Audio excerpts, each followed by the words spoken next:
Deuxième et dernière partie de la capsule sur l'évolution de la composition génétique des populations. Donc il est important que vous ayez bien compris ce qui a été abordé précédemment. Je vous renvoie donc à la partie 1 pour ce faire. Et il est important que vous ayez bien en tête les conditions d'application du modèle de Hardy-Weinberg dont on a parlé et qu'on va justement utiliser. Alors, je vous redonne la situation de départ. On a une population avec une première génération d'individus avec deux allèles d'un même gène, B et R, dont la fréquence est respectivement P et Q. Ces individus vont se reproduire, on va donc construire ce qu'on appelle un tableau de croisement avec l'allèle B et l'allèle R associés à leur fréquence. Pour qu'il y ait croisement, évidemment, il faut deux individus, un mâle et une femelle. Alors l'un est représenté verticalement, l'autre, on va le mettre horizontalement, mais les fréquences P sont identiques entre elles, et Q sont identiques entre elles, et la somme P plus Q est toujours égale à 1.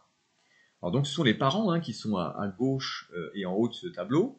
Voyons maintenant la génération 2, qui est celle des enfants, et je vais l'écrire en bleu pour qu'on puisse bien la distinguer de la génération 1. On a donc 4 cases du tableau à remplir qui correspondent aux 4 rencontres possibles entre les cellules reproductrices. Premier croisement, chaque parent apporte un allèle B et la descendance possède un génotype BB, ce qui se traduit ici par des individus de couleur blanche. La probabilité d'observer ce cas, c'est tout simplement le produit des fréquences alléliques dans la population parentale. Ici, P fois P, c'est égal à P au carré. Comme je l'ai dit précédemment, comme on part du principe qu'on a un effectif de très grande taille, donc très supérieur à n égale 20, comme on l'avait vu dans l'exercice précédent, eh bien la probabilité d'un événement donné est directement assimilable à sa fréquence de réalisation. D'accord ? Donc, la fréquence du génotype BB dans la génération 2, c'est P au carré. Autre possibilité, un allèle B rencontre un allèle R, ça donne des individus de génotype BR, dont la fréquence est égale au produit de P par Q, et même chose pour le croisement réciproque, qui donne aussi le génotype BR de fréquence PQ. Si on additionne les deux, on a fréquence de BR est égale à 2PQ. Et enfin, dernière possibilité, des individus RR de fréquence, vous l'aurez compris, Q au carré. Et donc, je peux l'écrire comme ça.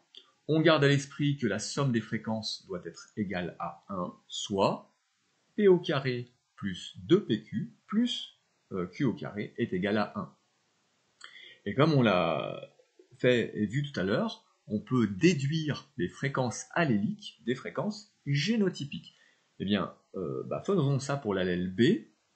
La fréquence de B, c'est la fréquence du génotype BB à laquelle il faut ajouter la moitié de la fréquence du génotype BR. Ça nous donne P au carré plus 1 demi de 2PQ. Et cette expression, on peut la factoriser de la façon suivante, P multiplié par P plus Q. Et ça se simplifie très bien pour donner P. Alors pourquoi ? Parce que, comme on l'a vu tout à l'heure, la somme de P plus Q est égale à 1. Donc si vous avez suivi le raisonnement, la fréquence de B dans la génération 2, eh bien, c'est la même que dans la génération 1. Donc ça, c'est très important. Ça veut dire que la fréquence allélique, elle est inchangée. Elle est stable au cours du temps. Et on dit qu'on a atteint l'équilibre de Hardy-Weinberg. Un équilibre très théorique, je le rappelle. En toute logique, la fréquence de R ne devrait pas varier non plus. On va quand même s'en assurer. F de R, c'est égal à la fréquence de RR plus la moitié de la fréquence de BR, soit Q au carré plus 1 demi de 2PQ. Donc c'est le même raisonnement que plus haut. Comme précédemment, je factorise en sortant cette fois-ci la valeur Q. Q multiplié par P plus Q, c'est égal à Q, pour la même raison que tout à l'heure. Donc là aussi, la fréquence de l'allèle R est la même dans les deux générations successives, et on est bien à l'équilibre.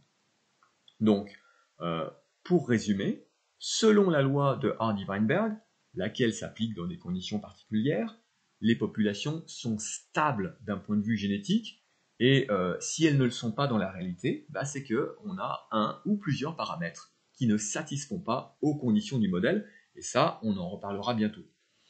Ce graphique vous montre la répartition théorique des 3 génotypes, donc des 3 phénotypes, en fonction des valeurs de P et Q, et cette distribution, elle est en principe constante dans le temps. Bon, si vous êtes vraiment réfractaire aux mathématiques, retenez au moins ceci, ce sont les idées principales, mais quand même, hein, ça ne vous dispense pas de savoir redémontrer cet équilibre de Hardy-Weinberg. Donc, n'hésitez pas à refaire chez vous cette démarche, qui vous aidera aussi à comprendre et à mémoriser. Hold up. Hey.